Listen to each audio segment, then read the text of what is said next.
Le ministre des Transports, Clément Beaune, a annoncé jeudi que l'État ne validera pas la limitation à 50 km/h sur le périphérique parisien voulu par la mairie de Paris après les Jeux Olympiques, d'ici fin 2024. Je pense que ce n'est pas une bonne idée à court terme d'avoir cette limitation de vitesse et à la fin de l'année 2024, nous ne prendrons pas la décision, nous ne validerons pas la décision de limiter la vitesse à 50 km/h, a-t-il expliqué sur France Info.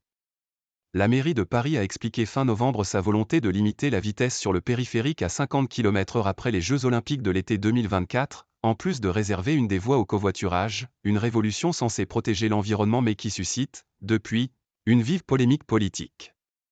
Le périphérique, un des principaux axes urbains d'Europe, est emprunté chaque jour par 1,2 million de véhicules, franciliens en majorité, et circulant à 80% avec pour seul occupant, leur conducteur.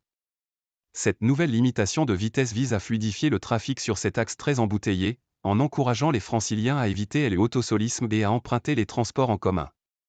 Cette mesure a surtout pour objectif de réduire la pollution et les nuisances sonores, notamment la nuit pour les 500 000 personnes qui vivent à proximité immédiate de cet axe, souvent dans des quartiers populaires, selon la mairie de Paris. La vitesse maximale autorisée sur cette ceinture routière de 35 km qui entoure la capitale depuis 1973, était déjà passée de 90 km/h à 80 en 1993, puis à 70 en 2014.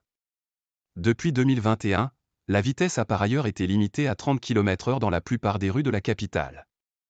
Si le périphérique est géré par la ville de Paris, un changement de la limitation de vitesse nécessite évidemment une validation de l'État, a fait valoir Clément Beaune, se disant cependant ouvert à l'idée d'une voie réservée.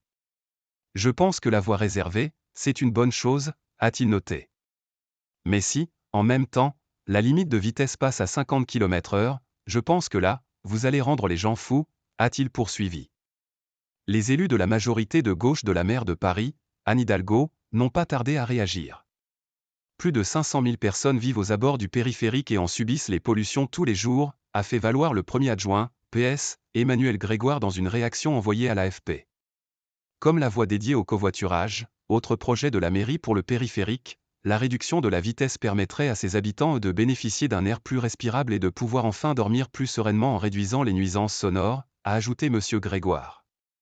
Encore une fois, le gouvernement choisit la petite polémique et cède aux sirènes des lobbies pro-voiture, a regretté l'adjoint aux mobilités, ELV, David Belliard, pour qui le passage à 50 km/h est la première étape de la transformation du périphérique en boulevard urbain.